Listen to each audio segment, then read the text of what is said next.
pourquoi désire-t-on? Pourquoi est-ce qu'on est attiré par un objet, par une personne? Qu'est-ce qui fait qu'on a envie que ces objets, que ces personnes deviennent à nous, deviennent à soi? Juste avant qu'on commence, j'aimerais t'inviter, si tu le souhaites, si jamais tu es cadre ou entrepreneur, à cliquer dans le lien dans la description pour avoir mes meilleures astuces pour lire, afin que tu puisses commencer dès cette semaine à lire un livre par semaine, même si tu n'as pas de temps. Je t'invite également, si ça t'intéresse, à booker un appel avec moi, afin que on puisse faire de toi un lecteur acharné, accompli, qui va non seulement avoir de la culture générale, mais en plus de ça, voyager à travers les idées, à travers les concepts. Comme Guillaume que j'ai accompagné récemment, avec qui on a fait toute l'histoire de la philosophie. On a été dans l'Antiquité, on a lu Sénèque, Platon, Aristote, on a fait le Moyen-Âge, on a également lu les modernes, Spinoza, Descartes, et il était consultant. Et c'était vraiment pour les moments de respiration, de prise de profondeur, de questionnement de sens, et ça lui permettait vraiment de prendre du recul par rapport à son métier, par rapport à lui-même dans sa vie en général, et ça a été vraiment des échanges extrêmement passionnants. Donc tu peux cliquer dans le lien dans la description afin que tu puisses commencer dès cette semaine à lire un livre par semaine, même si tu n'as pas de temps. Revenons à nos moutons. Alors comment est-ce qu'on fait pour désirer? Qu'est-ce qui fait qu'on est attiré par une personne, par un objet? Il y a plusieurs réponses possibles, il y a plusieurs hypothèses qui pourraient expliquer qu'on soit attiré. D'abord, des raisons intrinsèques à l'objet.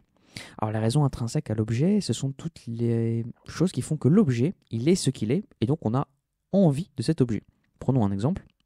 Si jamais j'ai de l'or, je sais que l'or a de la valeur, donc je vais tout simplement aller être chercher, amener à m'intéresser, à vouloir posséder de l'or parce que ça a de la valeur. Notre objet, par exemple une œuvre d'art, parce que c'est beau, parce que ça me fait plaisir quand je le vois, je vais être amené à vouloir le posséder, à vouloir l'acheter. Donc ça, c'est toutes les raisons qui sont intrinsèques à l'objet. On va dire que l'objet, il est comme ça, ce qui fait que j'ai envie de le posséder. La deuxième raison, c'est les raisons de besoin. Donc ça, c'est pas les raisons qui sont intrinsèques à l'objet, mais les raisons qui sont intrinsèques à la personne. C'est en moi que j'ai besoin de ça, donc je vais aller chercher cet objet-là.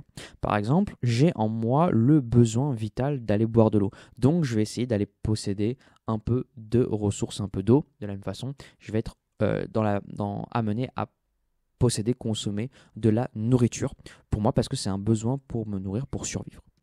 Maintenant, il y a une troisième catégorie de raisons qui fait qu'on est attiré vers un objet. Ce qui fait qu'on est attiré vers un objet, c'est pas simplement l'objet en lui-même, c'est pas non plus nous-mêmes, c'est les autres. On pourrait simplement penser que le fait que quelqu'un ait donné à un individu un objet, ça nous donne envie aussi d'avoir cet objet nous-mêmes. Par exemple, si quelqu'un fait don d'une maison, un milliardaire qui fait don d'une maison, on a aussi envie finalement de posséder cette maison qui a été donnée gratuitement. On a aussi envie de bénéficier de ce service, donc on a envie de l'objet maison grâce justement à ce milliardaire qui nous a fait envie. Mais il y a une autre raison un peu plus profonde, c'est pas juste parce que quelqu'un va donner un objet à quelqu'un d'autre qu'on va être attiré. C'est simplement en fait le fait que la personne possède l'objet. C'est le seul fait que la personne possède l'objet qui fait qu'on a envie de posséder cet objet. Pourquoi? Comment ça se fait? Je vais prendre un exemple. Il est très probable que vous ayez envie ou vous soyez attiré par une personne, un individu, simplement parce que cette personne et cet individu est en couple avec une autre personne. Et vous accordez de la valeur à cet individu simplement parce qu'il est en couple avec quelqu'un d'autre. Donc c'est simplement le fait que un individu, un autre, possède l'objet que vous désirez, à savoir la personne que vous convoitez, et c'est ça en fait qui va faire que vous êtes dans cet état où vous convoitez. Comment ça se fait? Comment est-ce qu'on peut expliquer ce phénomène que, en réalité, on est en fait en train de vouloir une chose simplement parce qu'il y a quelqu'un d'autre qui possède cette chose? René Girard propose plusieurs raisons pour expliquer ce phénomène. D'abord, le manque de désir autonome. Les êtres humains, en réalité, ont plutôt du mal à choisir leur désir de manière autonome. Comment est-ce que je fais pour savoir si ce service est meilleur qu'un autre? Comment est-ce que je fais pour savoir si je vais plutôt avoir envie d'une bague, d'un mouchoir, de cette bague, de cette marque-là? comparé à une autre marque. Comment je vais faire pour savoir si je dois aller dans ce magasin et pas dans un autre magasin, sachant qu'ils vendent exactement la même chose?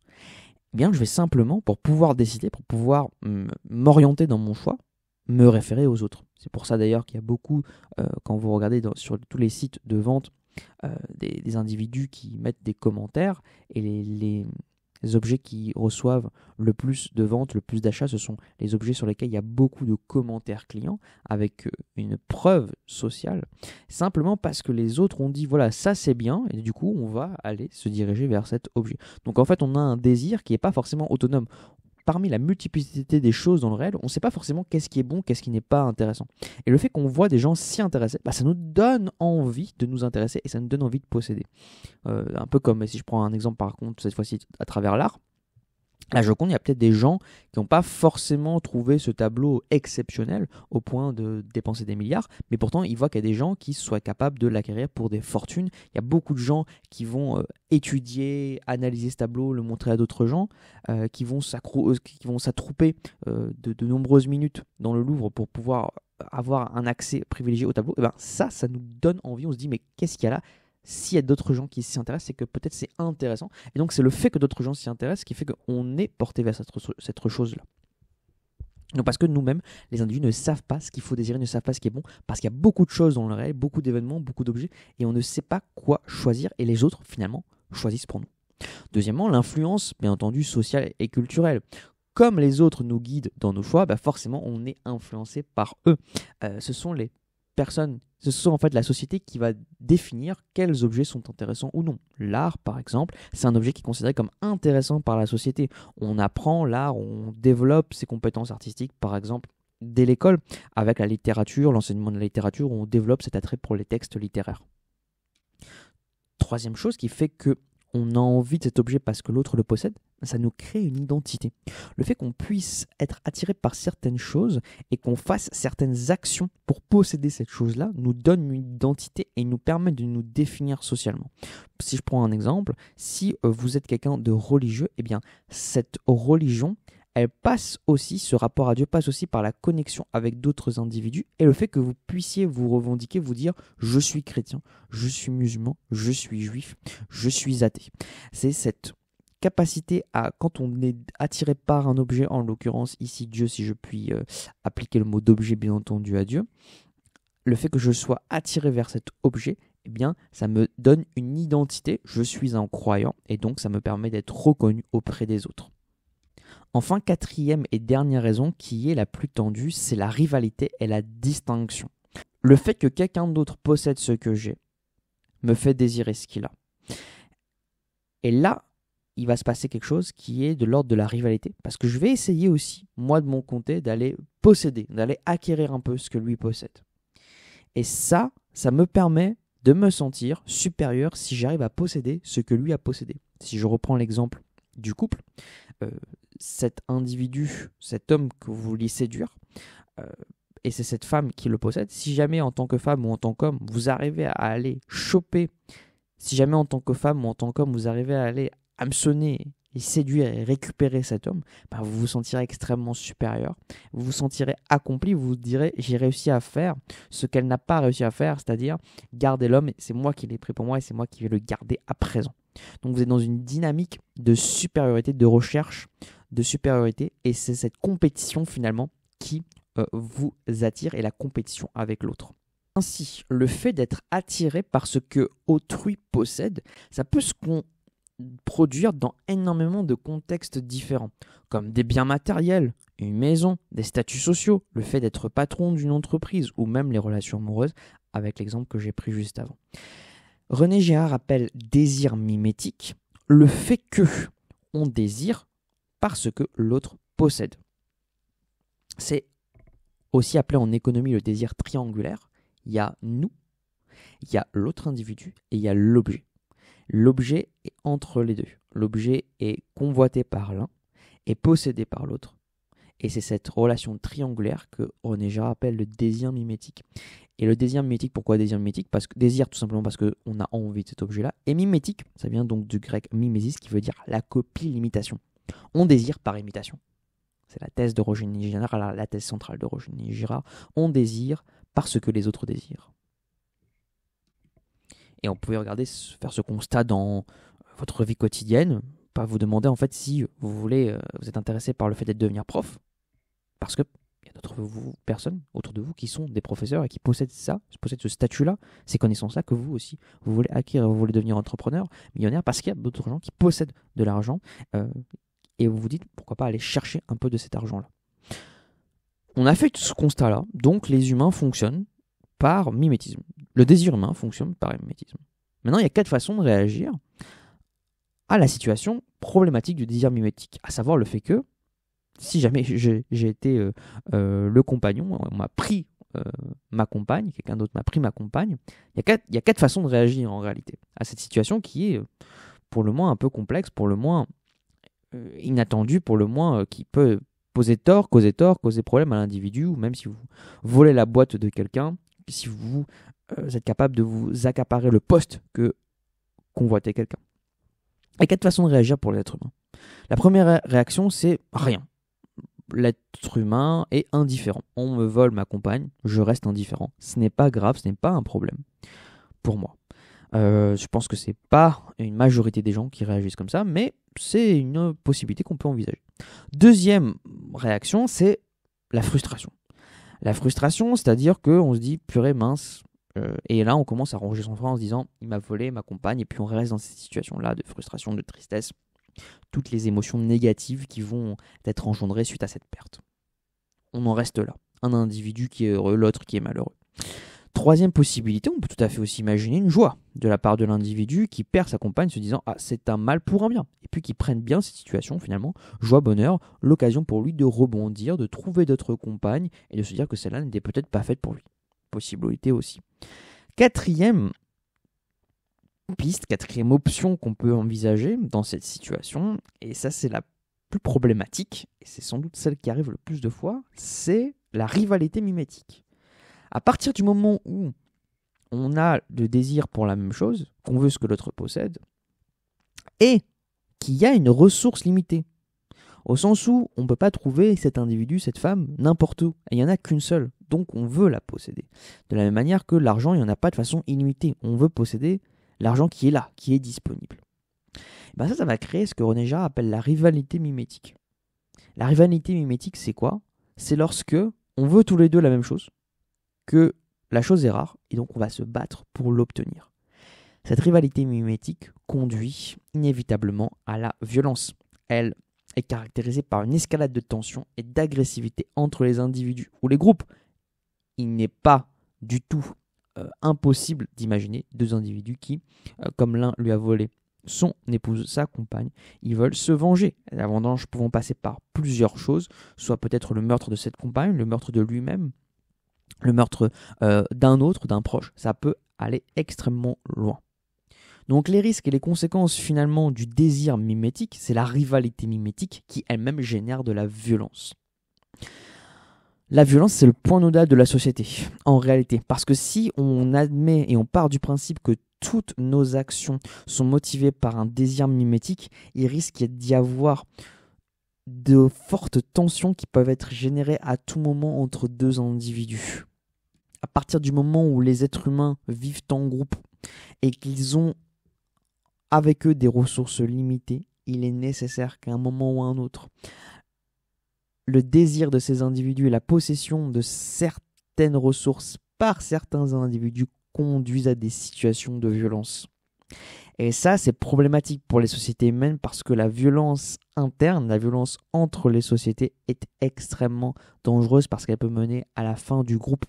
Et la fin du groupe pour les êtres humains, c'est extrêmement problématique. On sait que vivre en groupe, c'est une nécessité pour les êtres humains qui avaient du mal à survivre dans les temps plus anciens quand ils n'étaient pas en groupe et le groupe était synonyme de survie. C'est pour ça qu'on faisait énormément d'alliances entre les individus à l'intérieur des groupes, comme le mariage par exemple, pour pouvoir souder les individus les uns avec les autres en cas de difficulté, par exemple en cas de famine. Bien maintenant qu'on sait qu'il y a des individus, dès qu'on se met en groupe, il y a des risques de tension, des risques de violence, il faut pouvoir trouver un moyen pour échapper à cette violence. Et ça, en fait, c'est le principe même d'une société. Les hommes se mettent en société pour pouvoir échapper à cette violence. Sinon, ils ne se mettraient pas en société. Et en fait, dans une société, on pose ensemble des accords, par exemple des accords de justice, pour faire en sorte que la violence soit le plus possible calmée. Maintenant, les êtres humains ne sont pas toujours rationnels.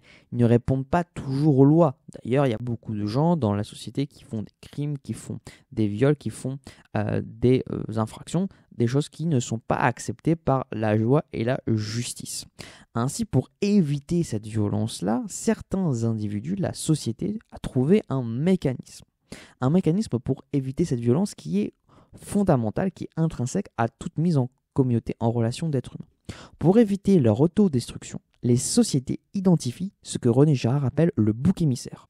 Alors c'est quoi un bouc émissaire? C'est simplement un individu ou un groupe d'individus sur lequel les sociétés peuvent projeter et expulser leur violence collective. Le principe du bouc émissaire, c'est que la violence soit catalysée, que la violence soit concentrée dans un individu ou un groupe extérieur au groupe. On va faire porter sur lui l'origine des problèmes du groupe, parfois à tort, parfois à raison, afin qu'on puisse avoir un prétexte, un motif légitime aux yeux du groupe et de la société, afin d'utiliser, de faire usage de la violence. Je vais prendre quelques exemples en réalité de boucs émissaires que certains groupes ou certains individus utilisent pour relâcher leur colère et parfois leur violence.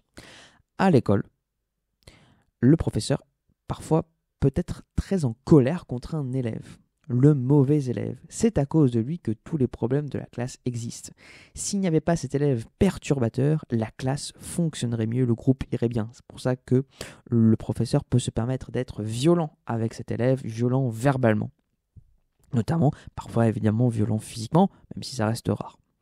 Inversement, un élève en difficulté se met en colère, va monter des échafaudages, des stratagèmes pour mettre sous pression son professeur, qu'il estime à l'origine de son manque de réussite scolaire. De la même manière, les femmes, ce groupe-là femmes, qui pourraient se sentir lésées par rapport à certains droits, vont revendiquer que ces droits sont accaparées par les hommes. Et donc, elles vont mettre pression sur le groupe homme et le pointer du doigt en disant que c'est ce groupe-là qui empêche les femmes d'obtenir les droits qu'elles méritent et qu'elles estiment justes. À l'inverse, de la même manière, les hommes qui pourraient être intéressés par obtenir des privilèges, obtenir des propriétés, diraient que les femmes sont là pour tout récupérer, tout prendre, et donc pointer du doigt les femmes comme les maux de la société. De la même manière, une nation pourrait tout à fait pointer un groupe d'individus précis dans le but de montrer que ce sont ces individus qui sont à l'origine des maux de la société et exprimer une violence par rapport à ce groupe-là. Les immigrés sont le bouc émissaire parfait. Ils sont différents de nous et ils s'accaparent les ressources du groupe. Ce sont des rhétoriques largement utilisées dans certains discours politiques en disant justement qu'on doit être violent à leur égard, on ne doit pas leur faire de cadeaux, parce qu'en fait, ils sont en train de posséder le peu qu'on a qui est en train de nous échapper. De la même manière, un ouvrier qui serait insatisfait pourrait dire que c'est le patron qui s'accapare tout son argent. Le patron en disant que les salariés, je dois les payer beaucoup trop. Dans une famille, on pourrait avoir le cas d'un cousin qui en réalité est à l'origine de tous les maux familiaux et ainsi de suite. Certains sont un peu plus subtils et prennent pour ennemis non pas des individus mais cette fois-ci des idéologies, des idées, mais le principe reste le même. Prenons l'exemple, les libéraux. Les libéraux, leur ennemi commun, c'est l'étatisme. Et pour un libéral, le bouc émissaire, c'est l'État, parce que l'État, en réalité, il empiète toujours sur la sphère du libéral, c'est-à-dire la sphère économique qui doit être le plus libre possible. Et l'État, ce qu'il est en train de faire, c'est toujours prendre et collecter d'autant plus d'impôts, donc c'est quelque chose qui doit être limité, son pouvoir doit être limité, on doit être violent à l'égard de l'État. De la même manière, bien entendu, les partisans de l'étatisme considèrent que le libéralisme est l'ennemi, parce que le libéralisme, c'est la propriété. Et la propriété, c'est ce qui fait que les hommes sont malheureux, c'est ce qui fait que la société ne va pas bien. Donc, le libéralisme doit être l'ennemi combattu. Le capital, l'argent, fait que les relations entre les êtres humains sont pourries et doivent être repensées. Et c'est pour ça qu'il faut le mettre de côté, l'abattre, abattre l'ennemi.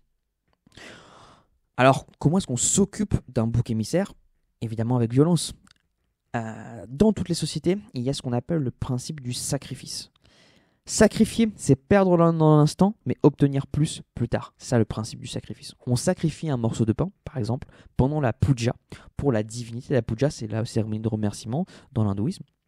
Et on sacrifie ce morceau de pain afin qu'on soit protégé durant notre séjour sur Terre. C'est un peu ça, la promesse du bouc émissaire, c'est de pouvoir être sacrifié, de pouvoir recevoir un morceau de violence, de pouvoir recevoir un électrochoc, comme on sacrifierait un animal en le coupant sauvagement, afin qu'on puisse dire oui, voilà, c'est à cause de cet animal qu'il y a la violence dans la société, et puis on va être violent avec cet animal afin que les tensions du groupe se calment et qu'on puisse finalement assouvir notre besoin de violence, mais que ce besoin de violence ne soit pas assouvi contre les membres entre eux, afin que la société puisse être pérenne sur le long terme. Cela calme la violence, parce que la violence, en effet, cherche toujours à s'exalter, à faire effet, à justement avoir des conséquences dramatiques de souffrance. Et avec le bouc émissaire, on a quelqu'un qui réceptionne la violence, tandis que la majorité est sauvée. Maintenant, René Girard continue son analyse. En disant que, certes, il y a un bouc émissaire, mais il y a des problèmes au bouc émissaire. 1. Il rétablit l'ordre, calme la société, mais de façon temporaire. Certes, on élimine une partie de la violence, mais il y aura toujours un rival potentiel de notre désir. Il y a d'autres personnes dans la communauté, il y a d'autres personnes dans le groupe. À partir du moment où il n'y aura plus d'immigrés, si je reprends la nation, il y aura toujours les pauvres. Et les pauvres, il faudra les éliminer. Et puis quand il n'y aura plus de pauvres, il y aura des riches. Et les riches, il faudra les éliminer parce que c'est eux qui sont à l'origine des maux de la société. Et puis après, ce sera la classe moyenne. Et bien après, quand il n'y aura plus de classe moyenne, il n'y aura plus rien. Toute la société aura été détruite. Donc le bouc émissaire sert à rétablir l'ordre, mais de façon temporaire. Il y a toujours, finalement, un nouvel adversaire prêt à récupérer les ressources. Que ce soit à l'intérieur du groupe ou à l'extérieur du groupe. Tant que c'est à l'extérieur du groupe, ça va pour le groupe. Mais dès qu'il n'y a plus d'adversaire extérieur, on trouvera forcément un adversaire à l'intérieur du groupe, et c'est ainsi que les sociétés commencent à se déchirer. Et enfin, deuxièmement, la violence est contagieuse. Elle se projette quand même d'un individu à l'autre. Donc certes, elle peut être calmée au tout début par le bouc émissaire, mais si on commence à banaliser l'usage de la violence, eh bien ça va devenir une punition, une façon d'opérer entre les individus qui va marcher, qui va fonctionner, qui va être monnaie courante, quel que soit le statut de l'individu, bouc émissaire ou non. Donc René Girard se pose la question, est-ce qu'on peut sortir d'un cycle de violence systématique dans une société? Parce qu'il risque toujours d'y avoir de la violence puisque les ressources sont limitées et qu'on veut ce que les autres possèdent. Alors la thèse de René Girard, c'est qu'il existe une solution à la sortie du cycle de la violence, et cette solution s'appelle la religion, mais pas n'importe quelle religion. Sa solution, c'est le christianisme. Comment est-ce que René Girard montre que la religion est à l'origine d'une paix possible dans la société? Avec la religion, en fait, on va arrêter le bouc émissaire. Et on va faire en sorte que tous les individus soient dignes d'être respectés. Comment ça se fait? D'une part, dans le principe du christianisme, tout le monde est pécheur. Il n'y a pas quelqu'un qui mérite plus qu'un autre de mourir ou de souffrir. Pourquoi tout le monde est pécheur? C'est parce qu'il y a une faute originelle. Il y a une faute originelle qui a été faite depuis le début. Adam et Ève, lorsqu'ils étaient dans le paradis, dans le jardin d'Éden, n'ont pas respecté la demande de Dieu, l'ordre express de Dieu, de ne pas consommer le fruit de la connaissance qui était la pomme. Ils ont consommé ce fruit de la connaissance, donc ils ont péché, ils ont fauté, et ainsi de suite. Leur descendance également va pécher, va fauter. Parmi les premiers enfants de l'humanité, donc Abel et Caïn, qui sont les fils de Adam et de Ève, il y a un tueur. Il y a un fratricide. C'est-à-dire que tue l'autre.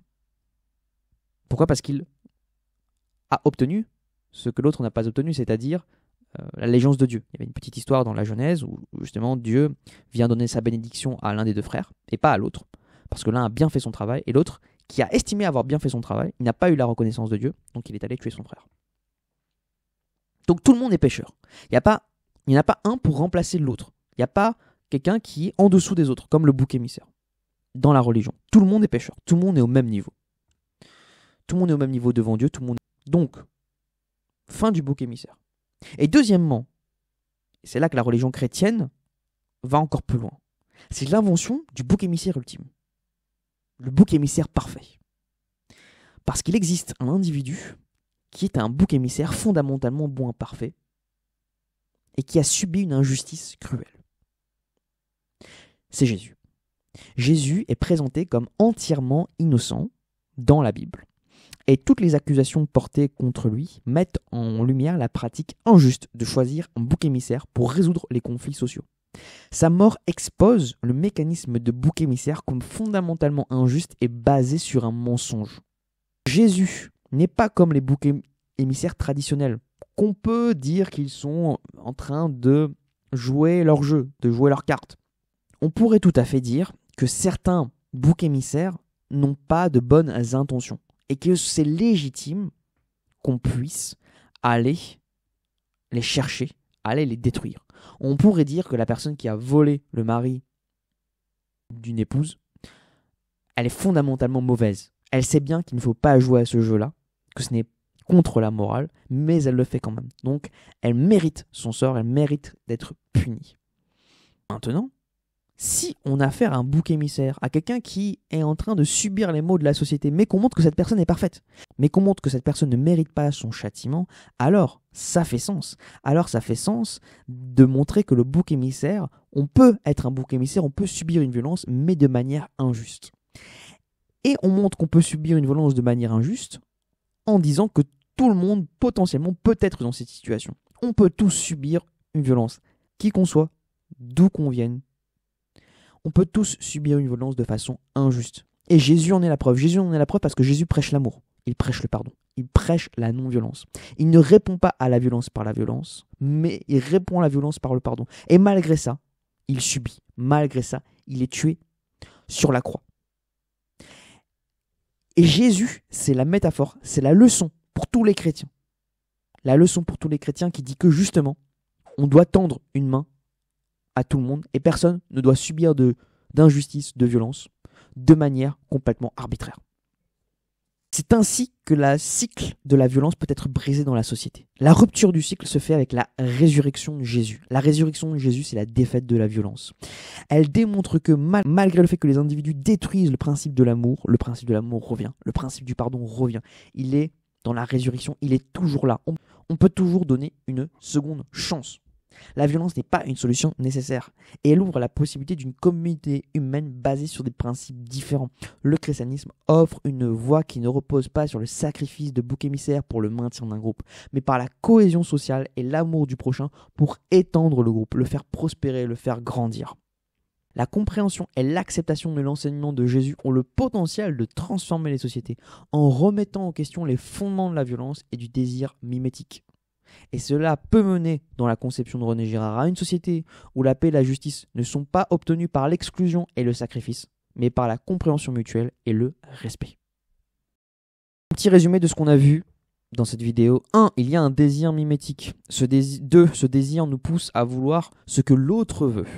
3. Conséquences de cette situation, de ce constat, cela peut engendrer de la violence.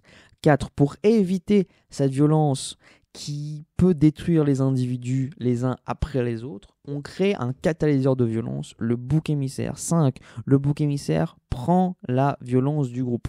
6. L'usage d'un bouc émissaire est parfois injustifié. Le bouc émissaire marche un temps, mais la violence reste sous-jacente à l'intérieur du groupe. 7. Il faut donc trouver un moyen d'apaiser la violence. 8. C'est là qu'intervient la religion. Elle prône des règles d'apaisement, d'amour et de réciprocité. 8. On invente le bouc émissaire parfait et universel, Jésus. 9. Il est bon. Cela montre que quelqu'un de bon peut être injustement accusé. 10. Il faut donc baser la société sur la paix pour tous, car tout le monde a quelque chose à se reprocher. Et ce n'est pas la peine de viser quelqu'un en particulier. Je termine sur la réception de la pensée de René Girard. La théorie du désir mimétique, en fait, est un rare exemple d'une théorie qui, en sciences humaines, a devancé, a propagé de nouvelles découvertes dans d'autres sciences expérimentales pendant plusieurs décennies. Il y a beaucoup de chercheurs en psychologie, par exemple en psychologie cognitive, qui sont intéressés à René Girard et qui ont découvert notamment les neurones miroirs. Et les neurones miroirs, en fait, ce sont des neurones qui font qu'on va agir en fonction de ce que les autres font. Donc on va sans doute désirer en fonction de ce que les autres désirent, en fonction de ce que les autres possèdent. Et je ne vous parle pas en économie, bien entendu, en disant que le désir mimétique, c'est une relation un peu de désir triangulaire, et ce qui fait que ça fait qu'on a envie de posséder ce que les autres ont. et certains comme Michel Aglietta ou André Orléans ont démontré, eux, d'une façon un peu moins religieuse et plus pragmatique, que l'argent, en réalité, ça pouvait être le bouc émissaire parfait. La monnaie n'est pas seulement un instrument technique, mais une institution qui permet de canaliser la violence de la société, puisque finalement, l'argent, c'est le moyen de tolérance ultime. C'est le moyen de tolérance ultime au sens où, à partir du moment où je donne de l'argent à quelqu'un, j'accepte de recevoir un service. Et ce qu'il y a d'intéressant, c'est que plus les lois du marché augmentent, plus il s'étend à n'importe qui, à tout le monde entier. On est capable de commercer avec n'importe qui sans s'intéresser à son origine, à son âge ou sa couleur de peau. Et on peut tous accepter finalement cette monnaie d'échange universelle qui est l'argent.